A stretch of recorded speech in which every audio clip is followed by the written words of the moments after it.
My boyfriend bought me tickets for a cruise as a birthday gift, and that's how I knew he never cared about me at all.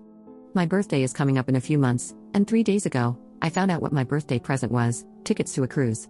His sister spilled the news, thinking I would be excited, but I'm not. We live together, and I found the gift and know it's for me. I sound so ungrateful, but I'm not. This gift just proves to me that things will never change. The first thing is this gift isn't for me. I do not like cruises because I get really bad seasickness, and nothing I do helps.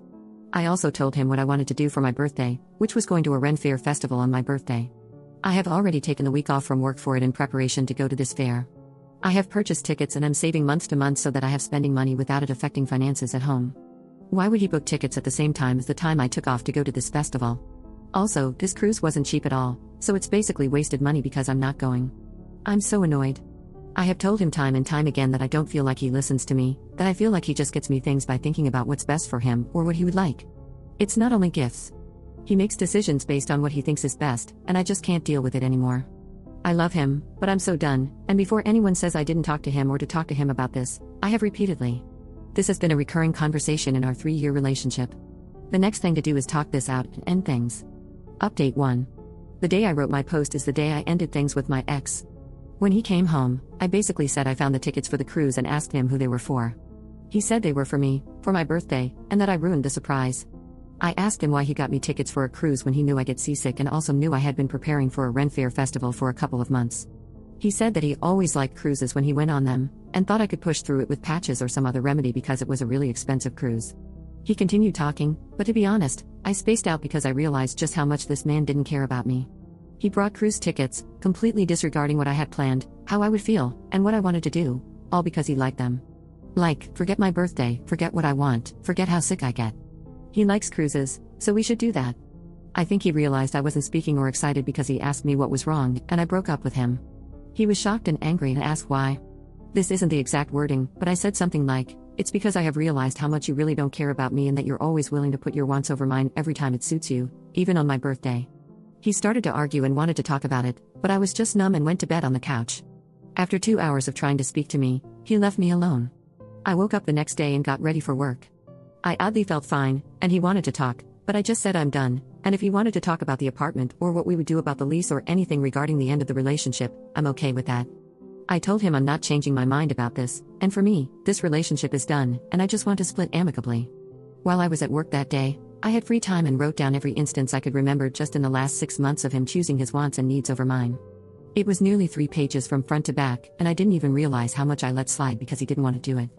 When I went home and he tried to talk again, I gave him the list and explained what it was, and he left me alone the rest of the second night. He's still not accepting the breakup. He wants to do couples therapy now or even go on a break because he realizes how much he has done, but nope, I'm not having it. I'm not trying to be mean or harsh to him, but I don't want to give him false hope. I also feel weirdly okay, but also numb at the same time. What I have to deal with now is breaking the lease, which he isn't willing to do because he thinks we can move past this. So, I'm going to talk to the leasing office and see my options. At least I have my birthday to look forward to as I deal with a relationship ending and having to find a new place to live. Update 2. So, I don't even know what to say about the past 2 weeks since I last posted. I had hoped to do a real quick update, saying I was good, out of the lease, and found a place, but I can't say that. First, the leasing office offered me a way out of the place, and it's really expensive. We have 4 months left, and there is no way I could afford to break this lease, find a new place, move, put down a deposit, and everything else that comes along with moving.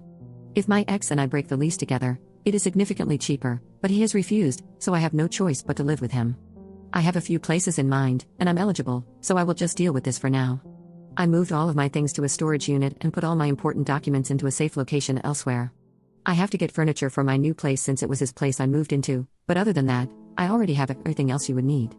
When it comes to my ex, I don't even know how to describe what is happening. It honestly feels like these last 17 days have been happening to someone else. He won't let me out of the lease because he thinks we can fix this. First, he tried to gaslight me because he said the things on the list didn't happen. You stupid waste of oxygen, where do you think I got an accurate recollection of what you did and the dates? Text messages. When I told him that the text showed him either confirming what I said, doing the opposite, and then apologizing, his face dropped. You can lie all you want, but I literally have evidence to back up my memory. Then this brilliant piece of work decided, you know what, I'm going to look at the list and pick things I did wrong and do them right. So he started picking things he had done wrong and then doing it right without any input from me. You know, it's the biggest revelation to realize that he could have done this right from the start. None of these were mistakes. He knew exactly what he was doing and didn't care about what I wanted or needed if he thought his idea was better. I had people message me asking what was on the list, and you know what, I will give a few examples right now. One was when I asked him to pick up an orchid for me since I would be working late all week. Orchids were my grandmother's favorite flower, and she passed away a couple of years ago. Sometimes I really miss her, so I get some of her favorite flowers, and having them around really helps my mood. He decided to pick up roses, and I remember seeing the roses and saying, "Why did you give me roses when I asked for an orchid?" and him saying that he thought these were better and prettier. Another example was when he took my car to a different mechanic, because he thought the one I had used for 5 years was trying to overcharge me when he literally was going to patch up 2 tires that happened to get a nail. Did he even meet my mechanic? No, he didn't. He just decided to take my car somewhere else. I took my car to my mechanic, who charged me $20 to fix my 2 tires, and he's literally my friend. The last was when I was invited to a party that had an ex-friend invited who had tried to inappropriately get with another friend of mine. I told my boyfriend you can go, but I'm not going out of solidarity with my friend if that guy is going to be there. He promised that he had heard from the planner that the guy had said no to coming. He lied, and my friend and I were shocked to see the guy there. I almost lost my friendship with my friend because my ex thought that we shouldn't miss out on a party because he could prevent the guy from approaching us. My ex would do things like this all the time, and each time I would be livid because he promised to do something for me, and then would veto my decision to go for what he felt was best before discussing it with me. I take full responsibility for enabling this behavior, but I honestly thought at the time that I was compromising, and he fully took advantage of that. At the time, I thought, he's not doing what I wanted, but he's still doing these things, and it's misguided, but he's trying.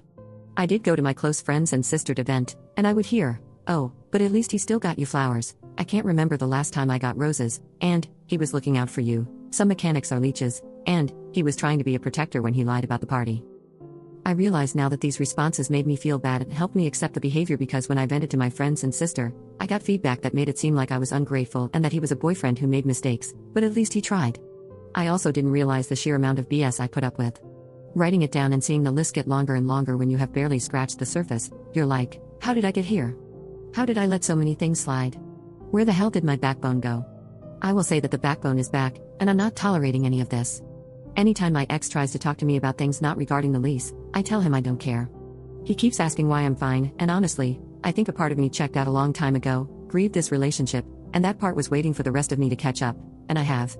As for my friends and family, I have told them the relationship is done, and that's my decision, and that it's none of their business. When a few of them tried to make me feel bad about the cruise and how they wish someone would do that for them, I told them that their partner not even doing the bare minimum for them doesn't mean that I should accept my ex's awful behavior. I told them that maybe they should concentrate on why their partner does nothing for them instead of trying to get me to accept things I don't want or need. Not going to lie, that response took me a couple of hours to articulate, and some of them aren't talking to me now, but oh well. So that's my life currently. I'm living in the guest room, and my ex is still trying. He's very annoyed and hurt, but that's not my problem. He is basically forcing me to live here for now, so I don't care about his feelings. I have made it clear we are roommates. I don't cook, clean, or do anything for him. Honestly, I barely speak to him, and I ignore his calls and texts when not at home. If he won't let me out of the lease, I will treat him like a stranger. I will not harm him or destroy any of his things, but I'm going to actively ignore his entire existence for the next 4 months. Either he deals with this, or he lets me out of the lease. Other than that, I'm doing really well and working on myself, maintaining boundaries, and not letting people take advantage anymore.